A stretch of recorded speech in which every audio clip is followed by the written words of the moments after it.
Now with two step, I'm going to show you how to achieve this high neck top without drawing at the neck area. It is a detailed video showing the process of the cutting and the sewing of this top, so you want to watch to the end. Now you need a very stretchy fabric, and the fabric I used here is a crepe fabric, and all I used was just 1 yard. Now you can use more depending on your body measurement, so let's start. So this is me showing you measuring out the fabric. This is 1 yard of crepe fabric, and for the length of this fabric is quite lengthy. This measured about 72 thereabouts. Some come in 60, 65, so it depends on the one you get. Okay, so now make sure your fabric is very stretchy because there will not be anything like zip or any opening for wearing. So now go ahead to fold your fabric into two and further fold it into four this way, as we'll be cutting the front and back together. Now from the starting point line, I'll be going down by 5 inch. Now if you don't want the neck to be gathered enough, you can just use 3 inches and it's going to serve. Now from that 5 inches point I went down, I'm going to go ahead to take my full length measurement. You can use your own body length measurement. Now I'll go ahead to mark it and connect it out with a straight line. And also don't forget to add your sewing and hemming allowance. Now at that point where I'm touching, you go ahead to divide your shoulder measurement by 2 and mark it without any sewing allowance. Now you're going to go ahead to mark down the depth of your armhole, and then on that point you also mark your shoulder measurement there in order for you to get a straight line. Also note that whatever measurement you're using here, we are not adding any sewing allowance to them. Now from that shoulder line, I'll go ahead to take my shoulder to my bust point and also my shoulder to my waist line. Now on the chest line, I'll divide my bust measurement by 4 and mark it. I'll divide my waist measurement by 4 and mark it. And I'll also divide my hip measurement by 4 and mark it. Now we're not adding any sewing allowance to this top, emphasis because it's a very stretchy fabric. So now this is a free top. You can decide to just cut it out the way you've marked it, or on the waistline, you can just go ahead to extend it out like a straight line if you don't want to be snatched on the waist area. So I'm going to blend my own this way because I want it a bit free on the waist side. So now I'll go ahead to get the midpoint of the armhole. I'll connect it out to the curve this way. Okay, so if you've watched to this point, please kindly subscribe, like, share, and comment on this video so the algorithm can help me push it, as it has been a while I posted on YouTube. So now moving forward, on this point, you're going to use your standard neckline, or you use your nipple to nipple measurement divided by 2, which is what I used, and then I marked 4. Now I'm going to come in down by 3.5 on that same point, and I'll be going in by the same 3.5 I came down with, and so I'm going to just go ahead to connect it out with a curve this way. Now basically that's all for it. Now all you have to do is just go ahead to cut it out. Now if you're using a fabric that is not very stretchy, please ensure to add sewing allowance.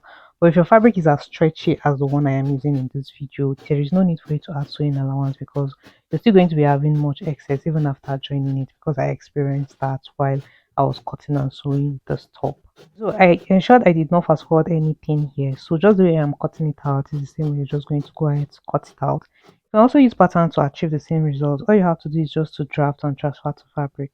And after I'm done cutting it, I'll go ahead to remove the front part so we can trace out the front armhole. So now I'll measure down to get the midpoint of the armhole, and I'm going to mark it. And at that point I marked, I'll be going in by 1 inch. You can do 0.75 if you want, but 1 inch is what worked for me. So on that 1 inch, I'll just go ahead to connect it out with a curve.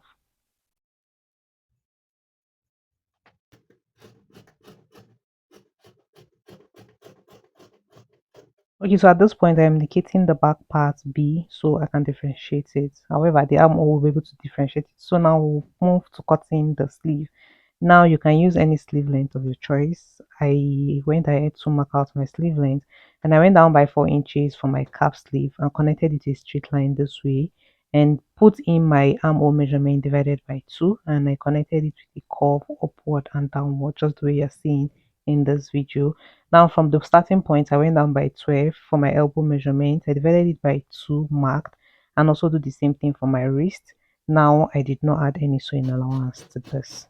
Now I'll go ahead to cut it out, and then we'll get into the sewing part in a few seconds.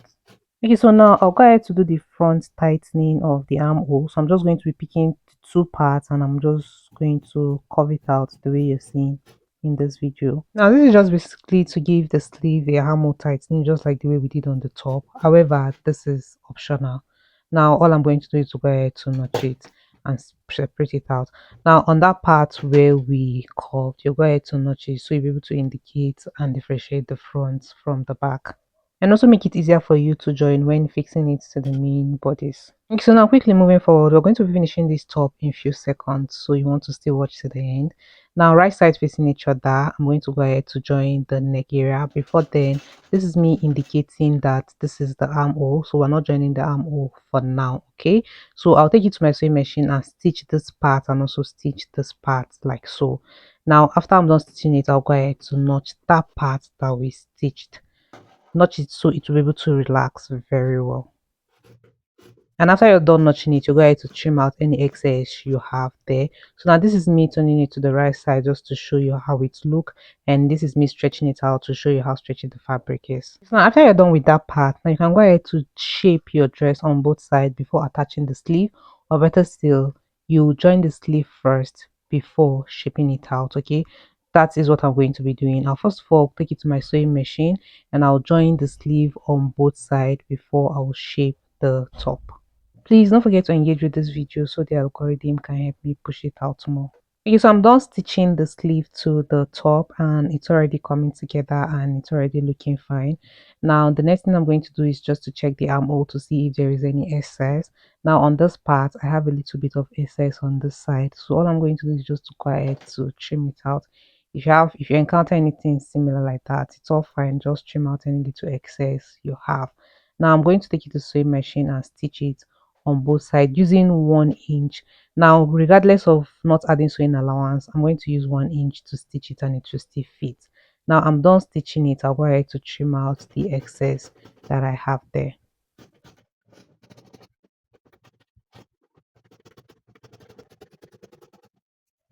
Now to finish up this dress, I'll go ahead to hem the lower part and also hem the sleeve on both sides. And for the neck area, you can go ahead to fold it this way and then top stitch this side, just that side, just like a dart stitch. And also you're going to be doing the same thing on the other side, just give it a little bit of stitch there. Now to differentiate the front from the back, what I do is to use this small bias tape and just pin it down there at the neck area. Then now please, you can do a neat finishing, you can weave it, you can use your sticker, anything just to differentiate it. Okay, so basically this is it. If you've watched this video, and thank you very much for watching, I hope you found this tutorial helpful. Don't forget to like, subscribe and share this video. Also turn on your post notifications to be notified anytime I upload new videos. And that's it for today. See you in our next upload.